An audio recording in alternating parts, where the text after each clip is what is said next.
And the Social Security and National Insurance Trust has, together with SIC Life, lost half of its shares in Universal Merchants Bank after what appears to be their lack of understanding of the transaction they entered into with Fortis in the takeover of the then Merchants Bank. Now, SSNIT came out of the deal with their shares reduced from 8.96 to 4.43% of the company, while that of SIC Life reduced from 1.04% to 0.51%. The two entities, as a result, took Fortis and UMB to arbitration in January 2017, saying the action by Fortis was not right. Their claims were, however, rejected by the panel, which said the deal is to be enforced no matter how unfavorable it was. No matter how unfavorable it was to them. With me in the studio to give us the details of this agreement is Joy Business's George Wiafi. George, what do we know about this deal? Well, going through documents that we have picked up here at our desk seeks to suggest that there was some agreement covering this whole shareholding structure in the bank. And it appears that these two entities didn't have a deeper understanding of certain clauses that would actually lead to them losing their holding in the bank, and therefore they didn't seek those things, and that is why they ended up losing this interest in the bank. They took the issue up to court, right, trying to get a redress, but it looks like those critical arguments or agreement in the shareholding structure really didn't go their way, and then they lost it.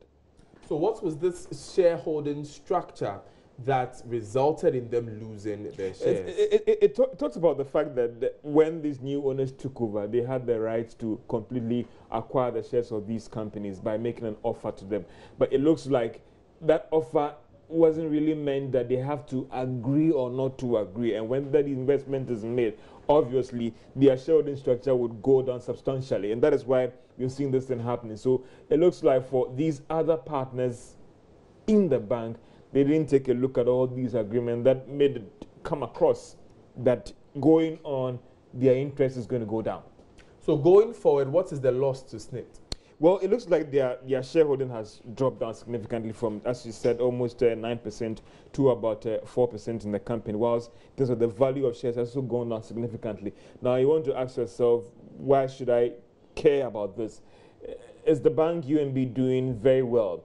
And also ask yourself, at the time when SSNIT is having problems with returns, what would that, or what could be the impact of this on the returns for SSNIT, which they often use to pay contributors and also run the scheme as well. So if it has come down, then it will have an impact on what they are getting from the bank in terms of returns and all those things, and that could have impact on SSNIT's operations going forward. But are there any concerns about the performance of UMB as a bank? As of now, we still cannot establish because we don't have those fine details as in their financial statement, their half-year results, how far they've done and all those things.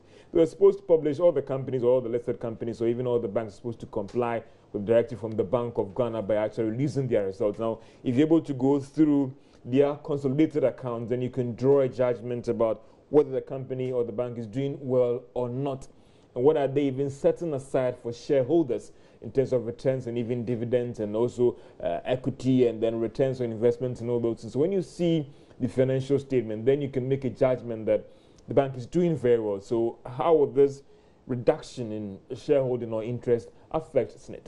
So the bottom line here is that because SSNIT entered into this deal without the full picture of what its implications were, they lost a substantial amount of their fares as a result of this whole arrangement to bring in Fortis to try and take over the bank.